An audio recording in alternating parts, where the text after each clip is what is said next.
Welcome, Minecrafters, to Medieval Minecraft, episode 38.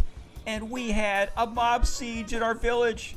Took out all of our villagers except one. So, in this episode, we're going to learn how to cure zombie villagers, turn them into villagers, so we can repopulate our village. Now, we only need a couple, because we can trade with them and fill up their inventory and so forth, and make it so that they'll spawn in some new villagers. But we're going to have big fun with these guys. Right now, we're going to filter out the zombies, keep the zombie villagers, and try to cure them. So we're just standing outside our spawner right now that we set up in episode 13 and 14. And I just put in a couple of pistons here to make it so we could spread these guys out so we can see them. Okay, so what we're going to do is drop a few in there, and better close it off real quick, because you see that guy with his white eyes there? We're looking for the guys with the whites of their eyes. Those are the ones that we want, because those are zombie villagers. So we're going to try to take out all the rest of them here, if we can.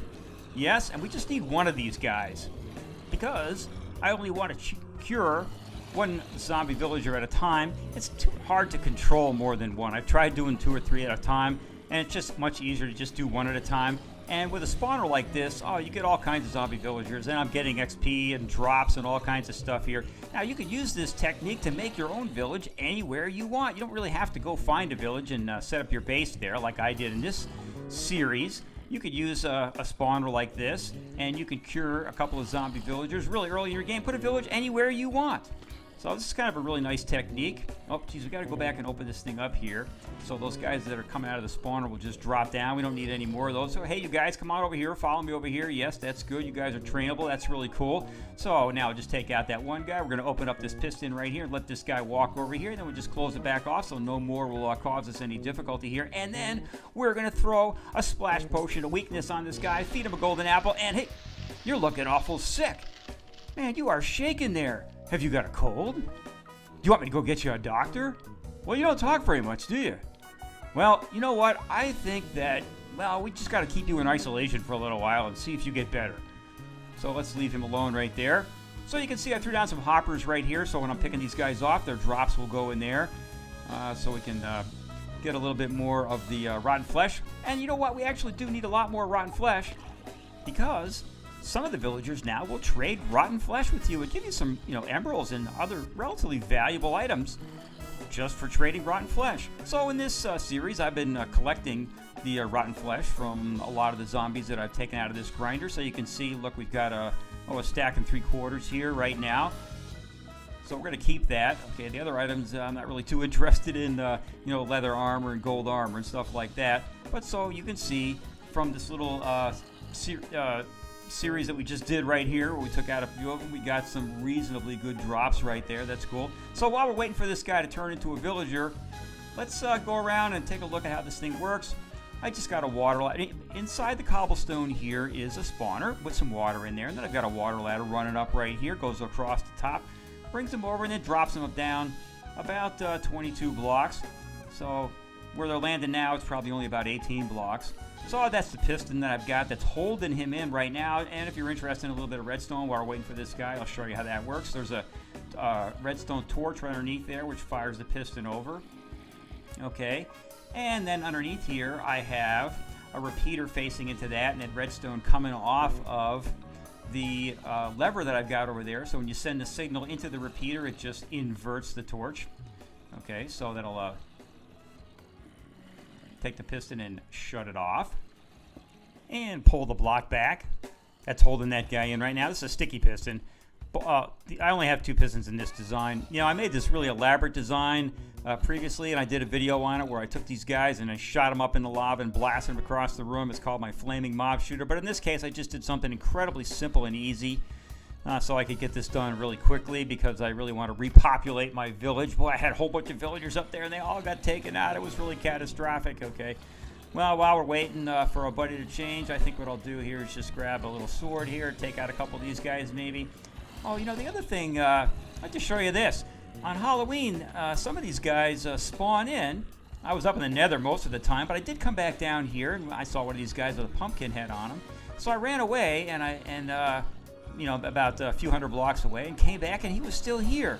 So then I did a couple of little tests where I blasted out, like 1,000 blocks onto the nether, and he was still there. So I made that little jail there for him. So he's been around for quite a while now. It's been like over a week. And so I'm hoping that he'll hang out. That'll be kind of fun having Mr. Pumpkinhead in the prison there. So let's let these guys drop in here now and come over by our buddy. And he's still up there, so let's take another minute here, maybe go down and collect a little bit of XP out of these guys down here while we're waiting for him. We'll let the other guys kind of set up there next to our friend, and maybe we'll collect up another zombie villager and convert him. So what's going to happen up there is that guy's going to turn into a villager, and then villagers love doors, right? So he's going to take off for the door, especially if there are other villagers on the other side of that block. They're going to scare him when he turns into a villager, and he'll just go through the door and fall down. And I have like a little 1 block square area for him to fall into. We'll go up and look at that in a second. And then I put a little dispenser that's got some mine carts in it, and put a little rail underneath there. So you can see here we got these guys all lined up. Okay, let's take out a couple of them here while we're looking at. Oh, there's our villager guy right there. Okay, so he's all set. So we can let the rest of these guys drop down. We got a zombie villager right in here that we can use. So you see how he got scared and just ran through the door? Okay, excellent. And we've already got one of the whites of his eyes right here. That's the guy that we need. So let's kind of collect him up. And we will do the same thing with him. I only need a couple of these guys. If you happen to have a lot of gold, then you could keep doing this and get a lot of villagers. At one time in one of my worlds, I did that because I'd exceeded the villager count in my game. This is one way where you can actually exceed the villager count in your game. Okay, so you see that guy standing down in there ready to be shot off in a minecart. So, hey buddy, over here a little closer. I don't want to squish you with the piston there. Okay, good. Okay, so we'll give you that potion of weakness again and the golden apple, and he's going to convert. Now, while we're waiting for him to convert, let's shoot this guy up. We're just basically going to use a set of rails that we've already had set up for quite a while that runs up to our village. And see the button I got right here that shoots the cart underneath them, and the track that was right underneath him was powered. It was a powered rail. So now we'll just follow him up there. And I made a place here where the rails just kind of dump off the top of the block, so he just drops off. So he's sitting right here. He's stuck in the cart. So I'll just pick up both carts right here, and we now have another villager in our village. Thank you very much. Fantastic. Yes. Oh, that's a pretty decent trade. Yeah, I'll do that. Okay, I do have a lot of coal. That'll be kind of fun. So you can see there are no villagers up here. This is terrible. They all got taken out. I mean, we had lots and lots of villagers in here for a long time. Ivan, you let us down. Ivan, hey, dude, he's not talking much, is he? He's not feeling too good. See, this is the one guy that was left. This guy right here.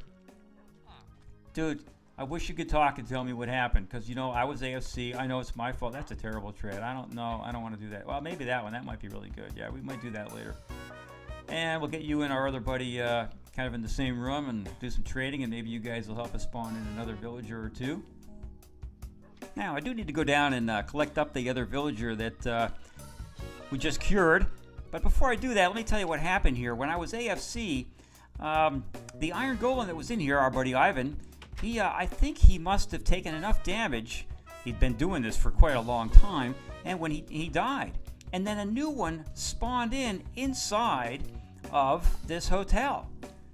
And he was trapped inside there, so when a zombie spawned into the world here, and quite frankly, I don't know where the heck he could have spawned in, because this place is lit up really well, but he was able to take out all the villagers that were outside, and obviously turn a lot of villagers into zombie villagers, and that is how I lost my entire village here. It was just one AFC session. So there's our buddy Ivan now. I think the solution for this is going to be I might just either spawn in another Iron Golem, or maybe I'll just have to make the ceiling in there a little bit lower, or maybe put half slabs down in there so he can't spawn in there. But anyway, I hope you enjoyed this video. It was a blast making it. I think I'm only going to need one more of those villagers, and then I'll be ready to just start trading with these guys and rebuild our whole village. This is Sir Kelvin of the Arch, and I'm signing out.